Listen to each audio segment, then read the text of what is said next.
Dear friends, welcome to the discussions on literature in Lit Space. Today's brief talk is on Kamala Das's well-known poem, My Grandmother's House. Kamala Das, who is known as Madhavikutty in Kerala, was born into a family that is closely associated with our native literature. Her grand-uncle, Nalapat Narayana Menon, and her mother, Bala Maniamma, were poets of great renown. Kamala opted to pursue a new path, exploring a new terrain of human experiences. On the side of language, this was a bold step, choosing to depart from a tradition set by her great forebears. She chose English and set the stamp of her unique personality on this language. Later, in one of her poems, she comes very close to admitting the limitations of this language. I know 3 languages, write in 2 and dream in 1. She seems to rue the inability to weave the dreams into her poetic work. All said, this was, I repeat, a bold decision. As for content, she threw herself into the center of her verse. It's not the case of projecting the self into the work. We know many poets talking about themselves in their poems. Kamala opens up with passionate candor the intimate space of her intensely personal experiences, and this has exposed her to bitter attacks from conventional circles. Thus, she is perhaps the most typical confessional poet in India. This kind of poetry, called confessional poetry, was in vogue in America in the 1960s. This term was coined by M.L. Rosenthal. He used it in his review of Robert Lowell's Life Studies.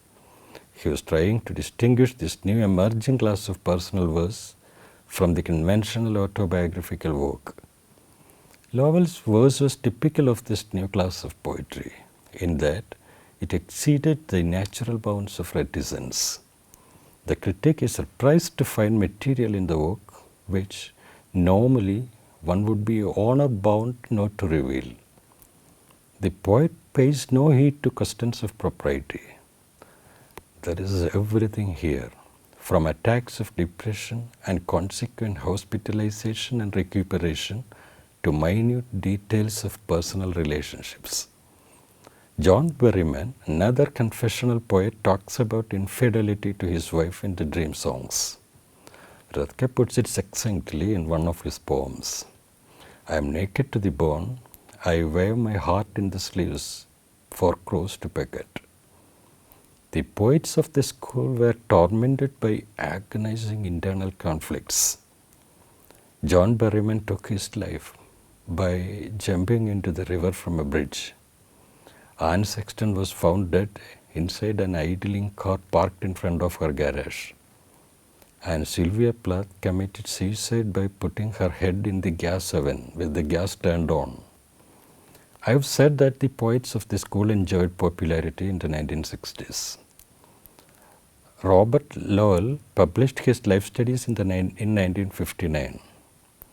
Anne Sexton's collection of poems, All My Pretty Ones, came out in 1962. Sylvia Plath's Lady Lazarus was published in 1962. And the poem we are going to discuss, My Grandmother's House, included in the volume Summertime in Calcutta, was published in 1965. I am giving the dates just to underscore the fact that Kamala too belonged to this new school of poetry, and that she was familiar with contemporary American poetry. Before we examine the poem we have selected for today's discussion, I shall draw your attention to a resemblance. Sylvia Plath had a psychic obsession with the death of her father, which occurred when she was 8 years old. Kamala lost her grandmother at the age of 8.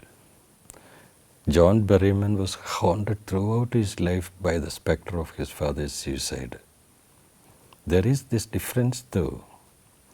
Kamala wasn't mentally shattered as the others were by the bereavement, nor did she have any breakdowns requiring hospitalization. My Grandmother's House is basically a simple poem, one which doesn't, you may feel, require an explanation or interpretation. Let's look at the theme of the poem. What does it say? It talks about a house where she lived happily in the abundance of love. With the death of the grandmother, that fountain of measureless love dried up. Death effected a transformation of the house. A benumbing silence descended on the house. That it soon became an abandoned house is accentuated by the image of the snakes creeping over the books. The third indicator of the transformation demands explanation. The poet says, "My blood turned cold like the moon." All these, the house swallowed up by silence, the snakes occupying the house, and the poet feeling the blood curdling in her veins, are not the observations of a young girl. Obviously, it is the mature poet who weighs in retrospect the consequences of the grandmother's death.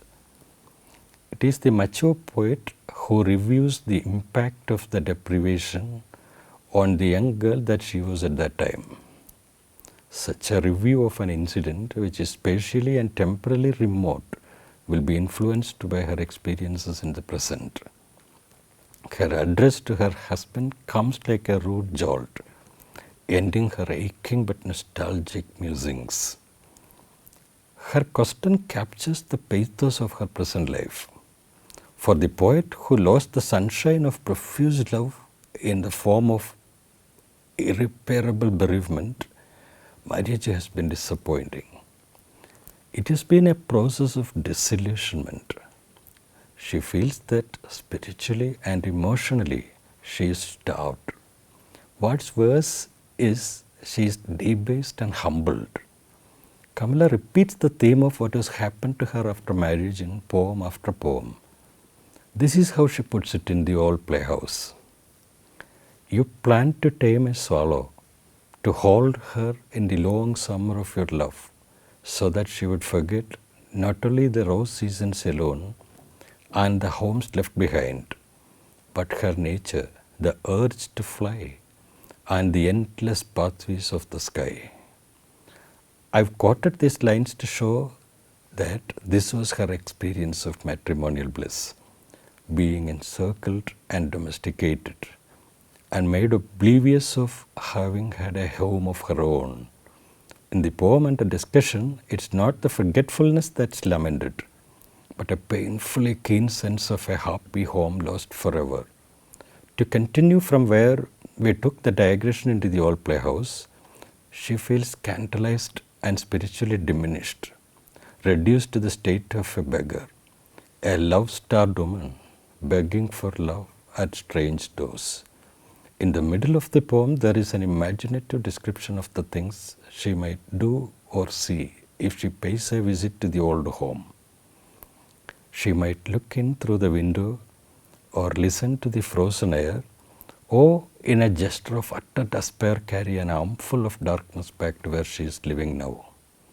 She will keep it behind her bedroom door, where it will lie like a brooding dog.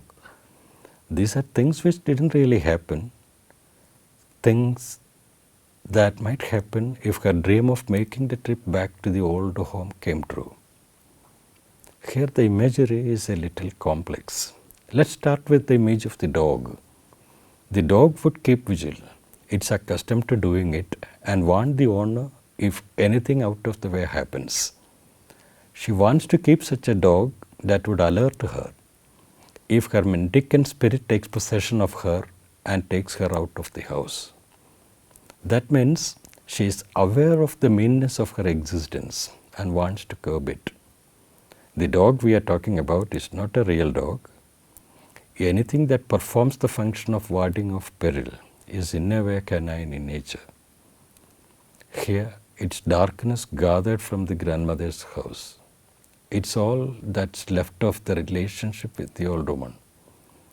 We will now go back to those lines where she talks about the house being deserted and falling into ruin, with snakes moving over books. It's difficult to miss the biblical overtones of the image, especially as it occurs in the period of decadence after the departure of the grandmother. Viewed thus, the woman gets elevated to a higher plane from where she radiates love. And this love is what sustains and nourishes the young poet. At the sight of the snakes, her blood turns cold like the moon. What causes her blood to turn cold? Obviously not the fear of the reptiles, nor the formidable book seen from the perspective of a young girl. It could be the shocking awareness of the passions within her, a presentiment of the abasement she feels ashamed of now. It was the grandmother's love that kept her off the world of amorous begging. She thought that marriage was like re-entering that idyllic world of love, laying at rest her fears of the snakes. But this was a union devoid of love. Thus began the futile quest for love, the loathsome process of self-abasement. The dark mass of memories, if carried into her room, would check her further downslide and help her regain honor. The image of the grandmother grows into a symbol in the course of the poem, a symbol of angelic love, and the poet expected her partner to grow on this symbolic scale, which unfortunately did not happen. As he didn't undergo this metaphorical expansion, she began to shrink and dwindle, forced to set out in the role of a mendicant in search of love. I hope that this video has been useful to you. If so, I request you to subscribe to this channel. Till we meet again with another poem, goodbye.